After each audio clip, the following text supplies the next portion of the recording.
Bloomberg Audio Studios. Podcasts, radio, news. Welcome to Merryn Talks Money, the podcast in which people who know the markets explain the markets. I'm Merryn Somerset Webb. This week we focus on China and how the West's relationship is changing with the world's second largest economy.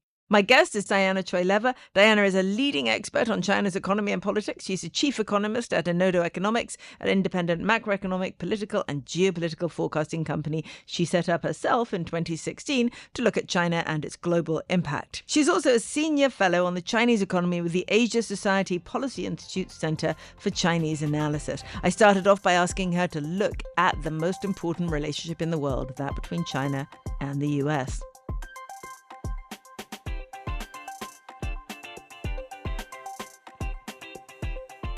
Diana, hi. Thank you so much for joining us today. Hi, Merryn. It's my pleasure.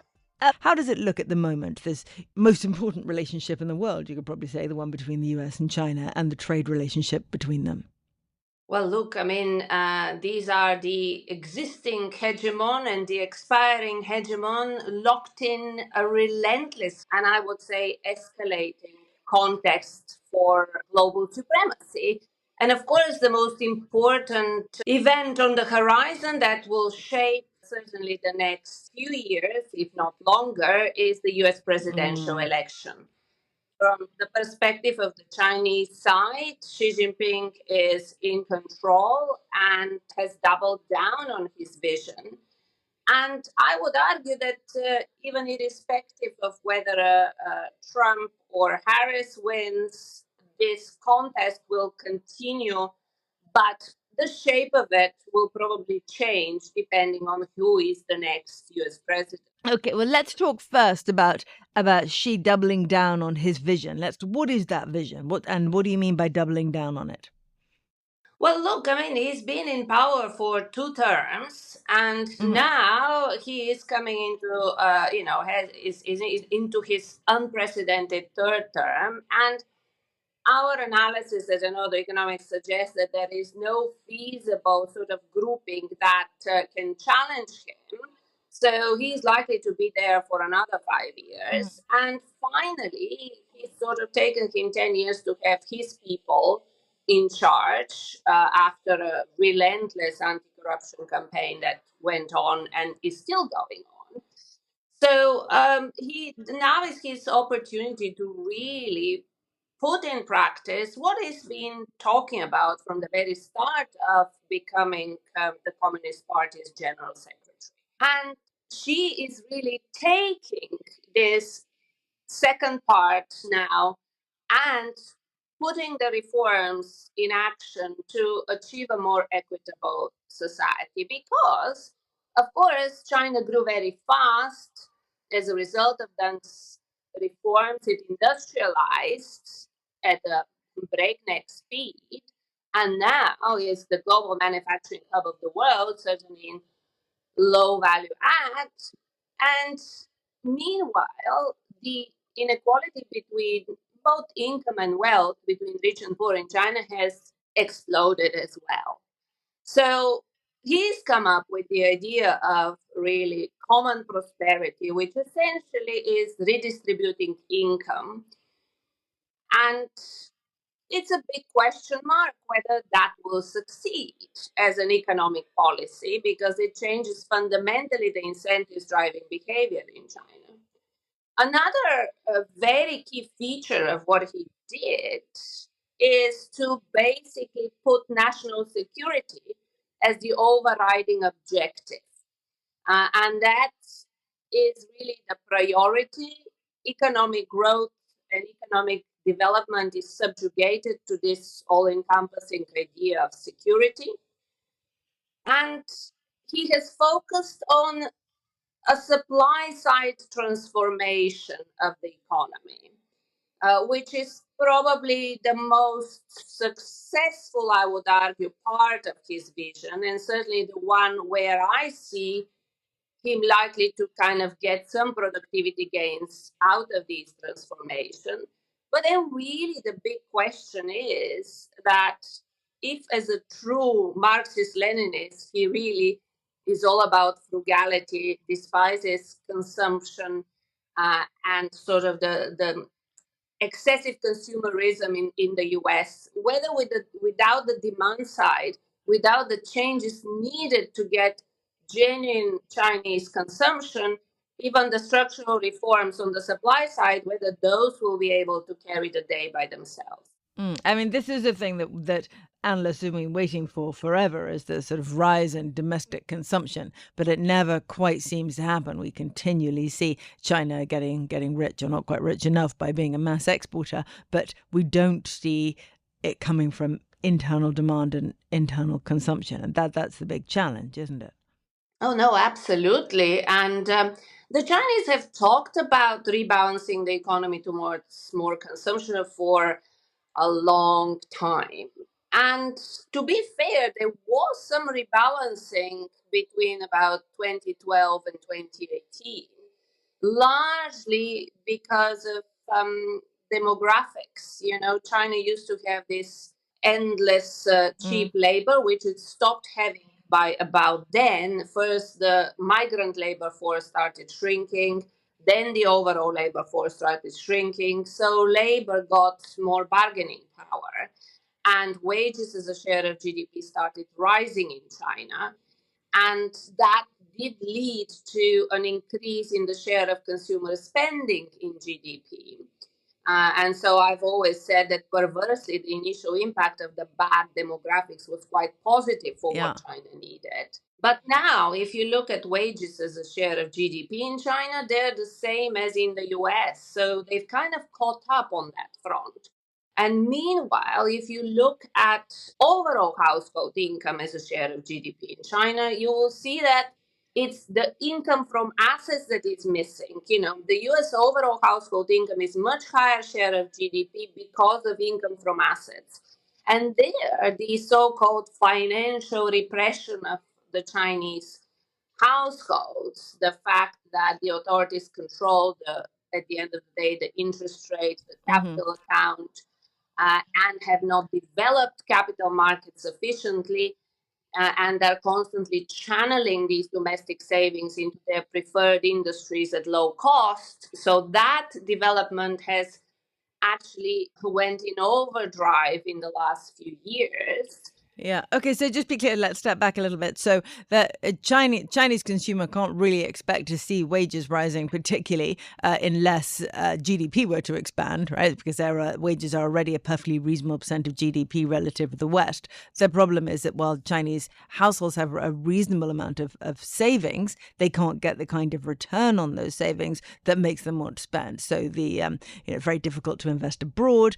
The Chinese equity market hasn't been particularly engaging, and most people will keep their money in various deposit instruments that will pay a relatively low interest rate. And that's the financial repression you're talking about, that it's not possible to use your savings to increase your wealth, particularly.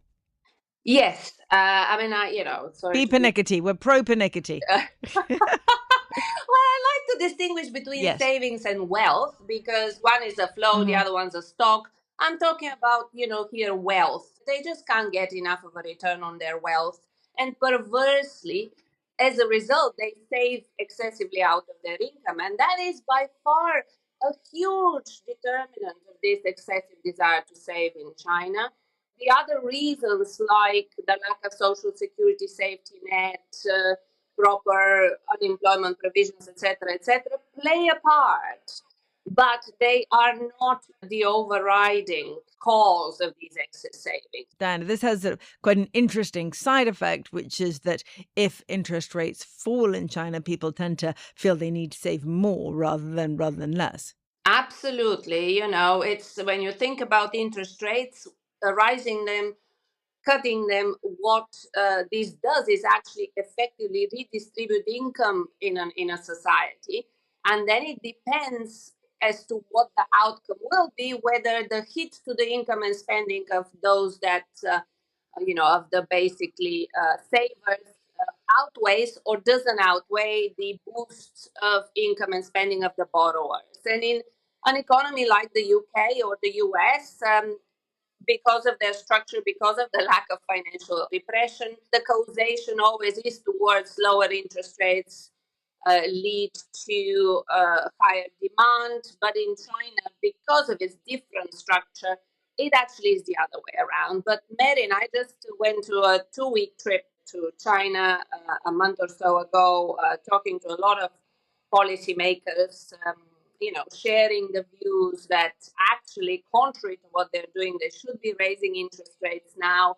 And I can tell you that that idea is way too unconventional and unlikely to be adopted.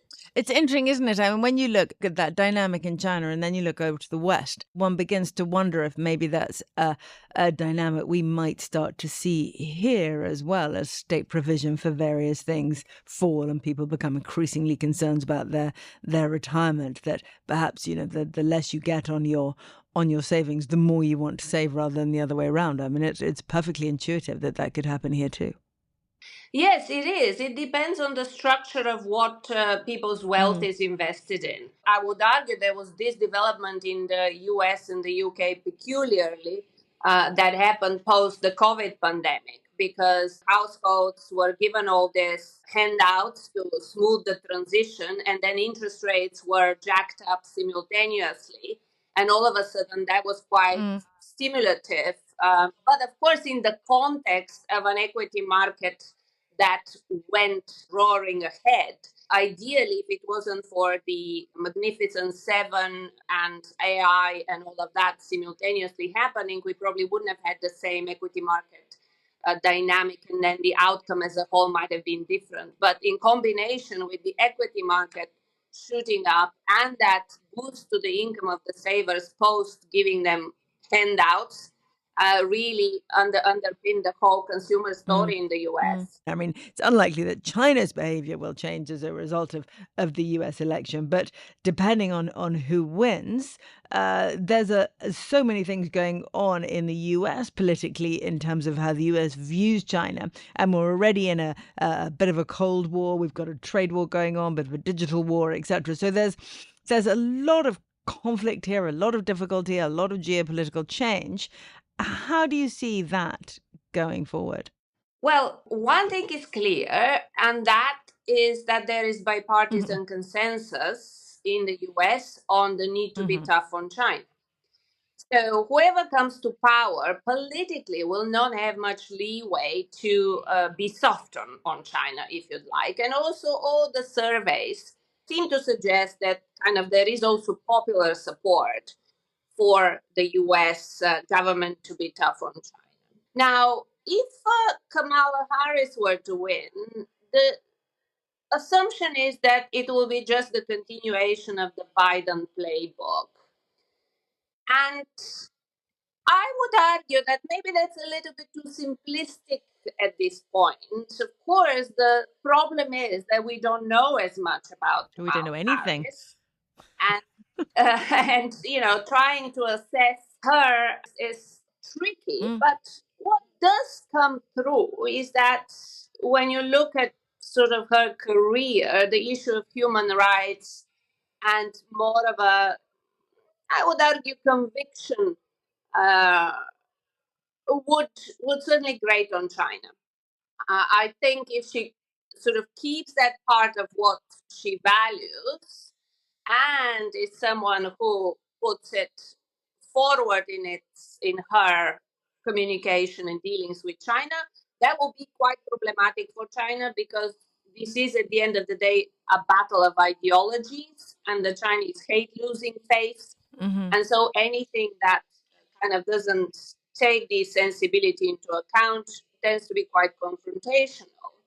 I think what is also very clear, and that is irrespective of who Kamala Harris is the fact that the Europeans and probably other allies of the US will feel calmer about it, and more willing to basically engage with the US in a more longer term constructive fashion. Because during the Biden years, everyone was petrified by the likelihood of a second Trump presidency. And that really held back kind of a furthering ahead the relationship building, the alliance strengthening that was the most successful part of Biden's foreign policy. So I would argue that with the heft of the democratic machine behind Kamala, even if she turns out to not be an amazing president, it would still provide more security because she would be more likely to be reelected. You know, a return of Trump or a Trump-like figure after a Kamala presidency, if that were to happen, is less likely in my view. And that would allow for this more really strengthened alliance pushback. And that strengthened alliance pushback, we need to see transcend into the economic sphere. Because so far, Biden's been focusing too much on the military side of things and on the technology side of things. And the IRA Act, if you could think of a worse name for an act from the US, all of that has fed into both and not really progressing in Asia with any kind of economic offer that betters the Chinese one. All of that, there is likelihood that might change under Kamala Harris, and so that would just be a much more efficient alliance network fighting with the kind of authoritarian led grouping sort of spearheaded by China. Now, Trump will be a totally different story. You think? Yes, can you imagine? A better story or a worse story? It's undoubtedly a worse story, just because America cannot do it by itself. And but what I mean do it is stand up to the authoritarian regimes around the world. And Trump is all about America first, and he's not going to be building effective alliances. Quite the contrary. And I also worry that having been there during his first term, he sort of learned the rules of the game, and he will be more effective at pushing through his ideas that all these sort of guys that were around him in the first term that kind of were there doing national service, those won't be there this time around. Everyone has burned their fingers of what it's like to work for Trump. I wonder whether he will have, if he had the sort of C&D teams last time around, this time, I don't know what, Z and well, I don't know, M&N teams he might have around him. So the quality of the overall machine might come down, and he will be more used to manipulating it for his own or sort of pushing through his own ideas. So, yes, I worry that a Trump presidency would actually probably weaken America's position. Okay. But either way, can we expect this ongoing rise in protectionism, ongoing reduction in the progress of the trading relationship? And one thing that we talked about, I think, all that time ago, and we've been talking about ever since, is reshoring, the idea that big companies are either moving their manufacturing out of China into other countries, or they're moving their manufacturing back into the US. Some people say that's happening and show us large amounts of data showing it is happening. Some people say it was not happening and show us large amounts of data saying that it isn't happening. How do you see that? I mean, first of all, the last couple of years, I've argued that I see it as an iceberg, because whoever is decoupling, moving away from China, has plans to do so, is keeping it quiet. So I always argue that we'll see it in the data when already it's hit. Right. Because they know that if they announce it, they'll offend at least one side, if not both. They also fear reprisal from the Chinese authorities. All of a sudden, these companies have to pay a major tax bill or whatever. Yeah. So, in my conversations with business leaders, it's clear that everyone is really finally got their head around the fact that this is a geopolitical fracture. If you remember, we had the China Plus One strategy a while back. It was largely because costs went up in China. That wage growth that we talked about was positive for China, but manufactured goods became more expensive to produce in China. There is the issue of, the direction of the cost of capital, energy markets, etc. So costs in China were going up, and people were looking to diversified before the trade war. Then Trump's trade war jacked up import tariffs, and again, that was perceived as a cost issue. So when people relocate to Vietnam for manufacturing, do they really think that when push comes to shove, Vietnam is going to stay in the Western sphere of influence? So for a long time, it was again a response to the trade war that loads of people in the business world thought it was just not going to progress because it didn't make any economic sense. And, I had to explain that it wasn't the economics in the driving seat. In fact, the whole clash of the economics was in the driving seat during the financial crisis. And then that resulted in the political backlash that built up the sort of rises of the Trump-like figures, the popular discontent, that led to enabling this non-economic change, out of which we will all be worse off. Will we be worse off but more secure? Well, we're not more secure because we are in that middle space where the existing hegemon sort of can't really fulfill all their security obligations around the world. We saw, America moving out of Afghanistan, watching the retreat as well. We saw essentially, a hegemon that's struggling to provide the global security goods as it used to. And we see a China that is not yet ready and doesn't yet want to step in. So what this leads is a vacuum for middle powers to pursue their own idiosyncratic goals. And so I would argue that Putin's invasion of Ukraine was one such act.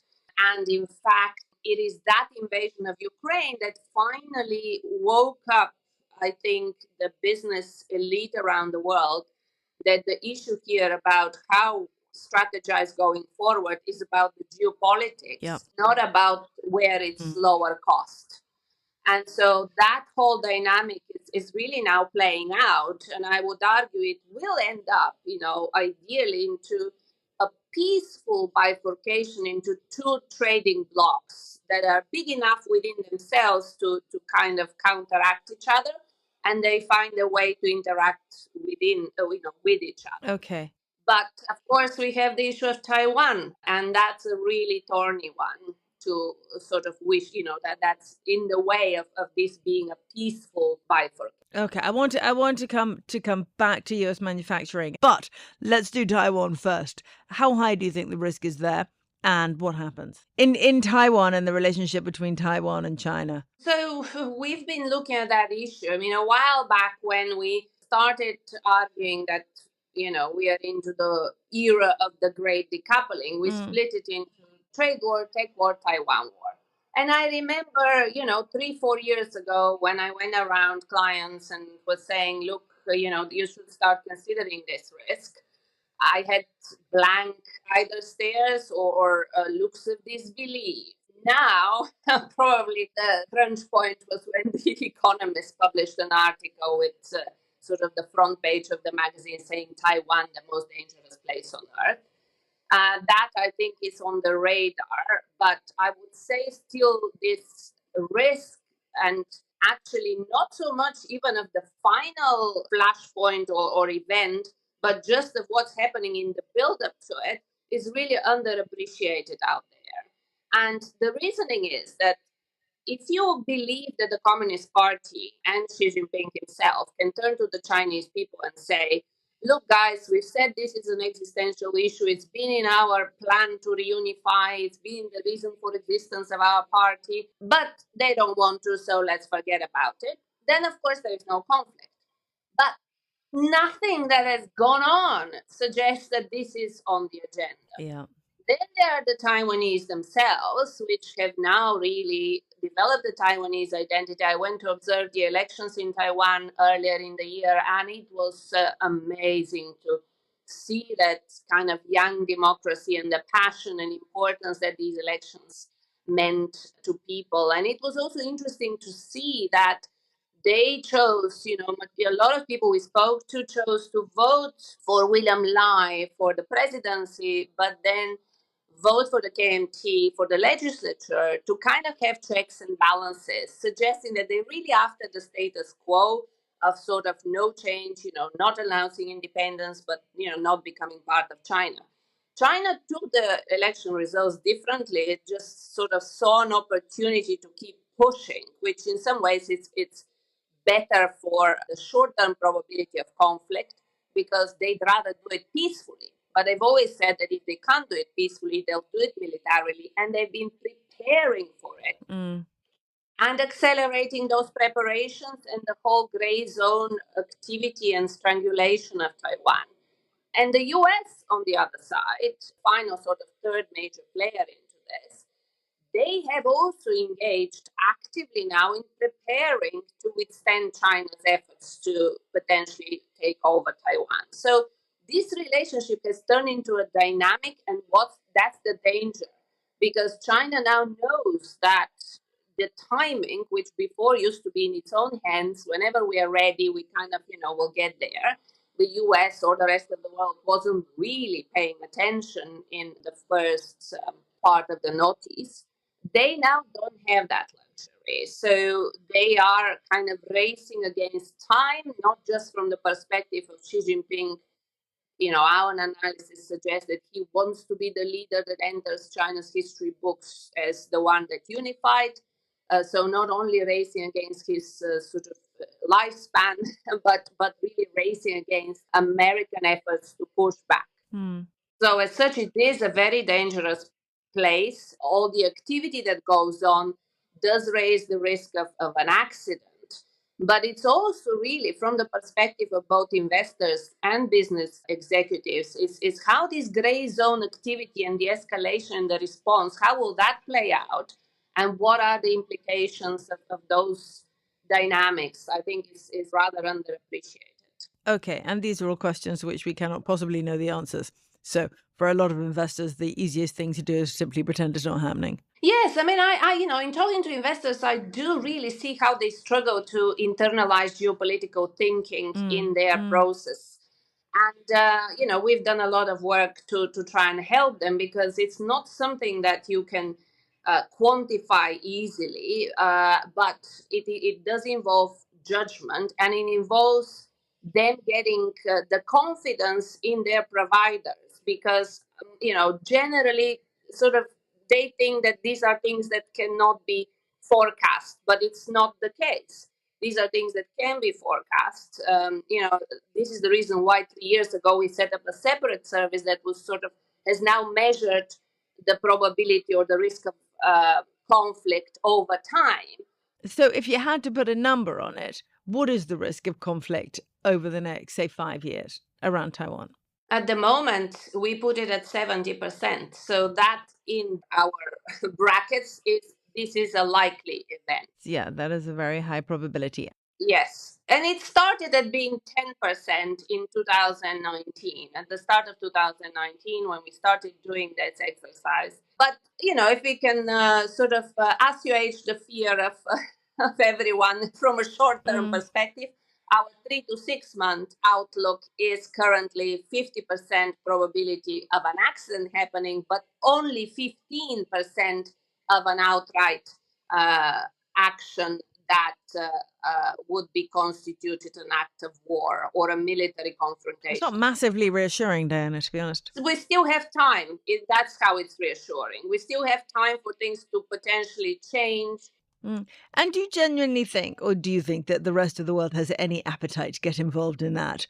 Or is it one of those things where there'd be a big build-up and then America and the rest of the world would basically go, actually, we haven't got the appetite for this. This is too much for us. We're standing back.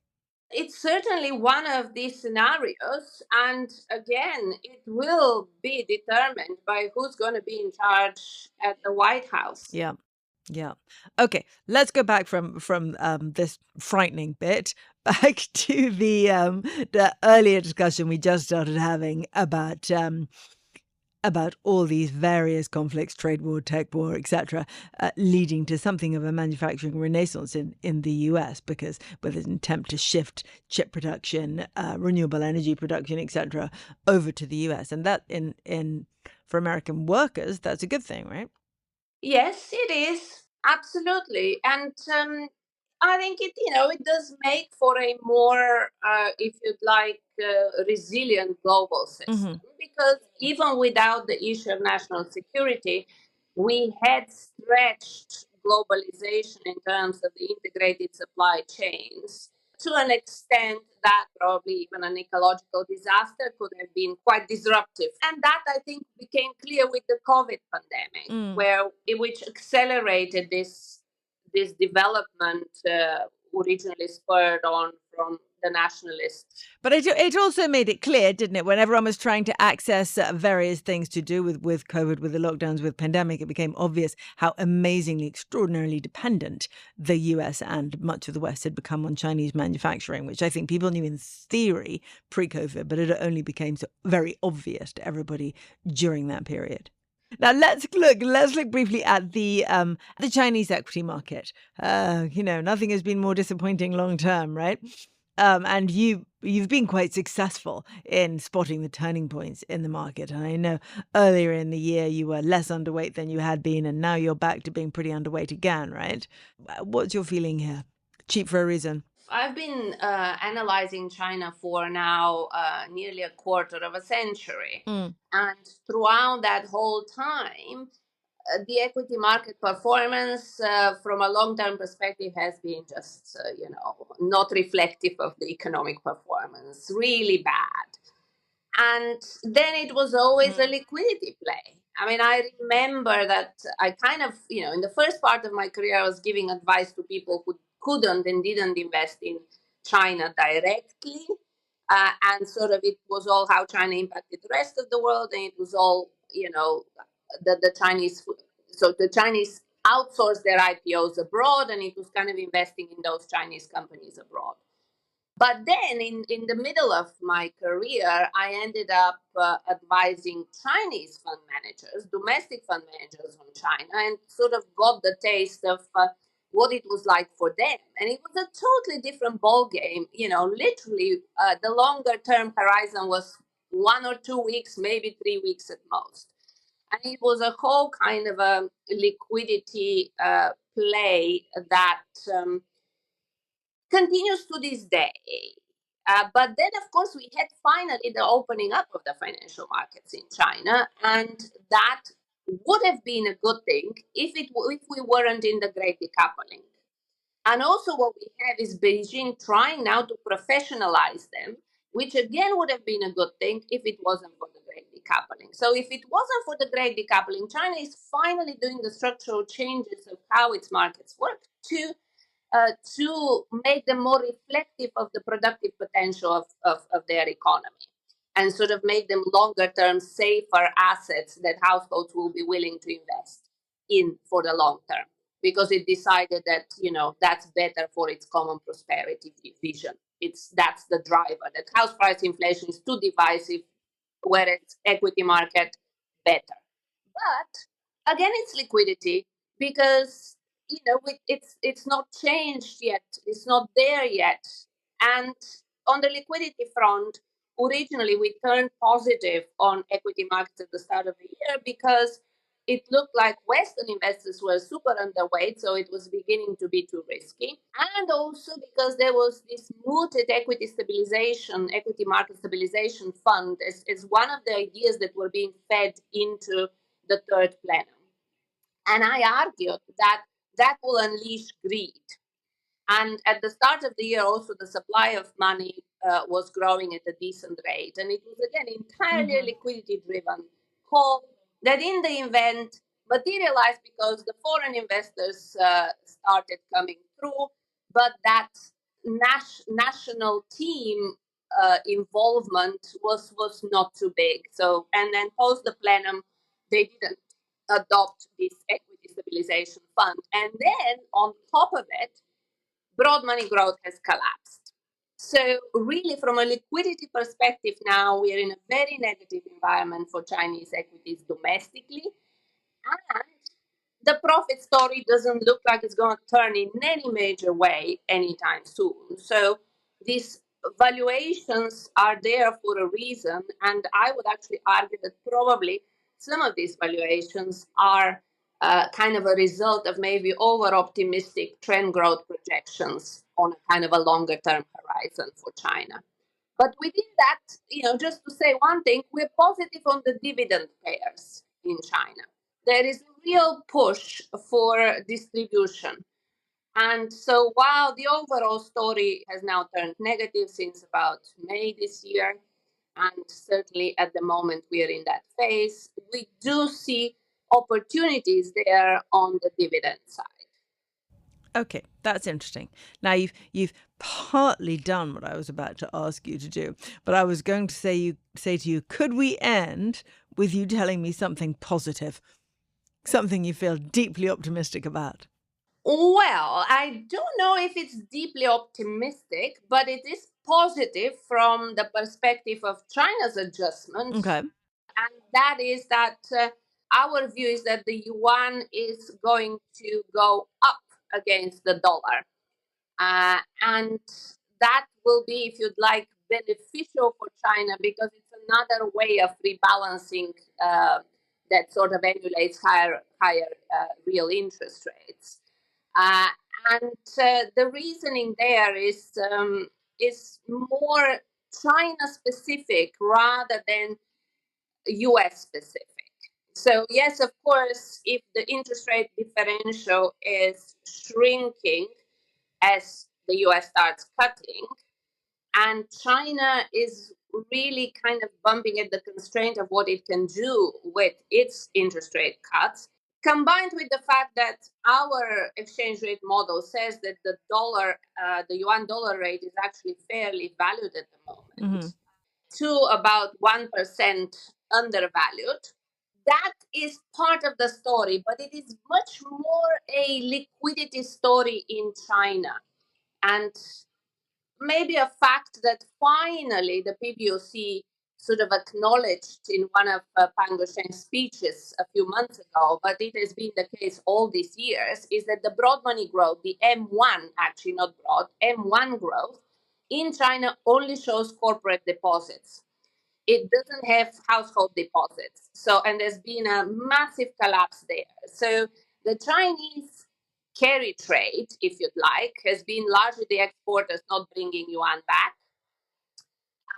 And they will have to now, because they'll be coming up to the end of the year, loads of constraints into needing cash. And so that is really our dynamic behind sort of a contrarian call on the yuan. And it is contrarian, yeah.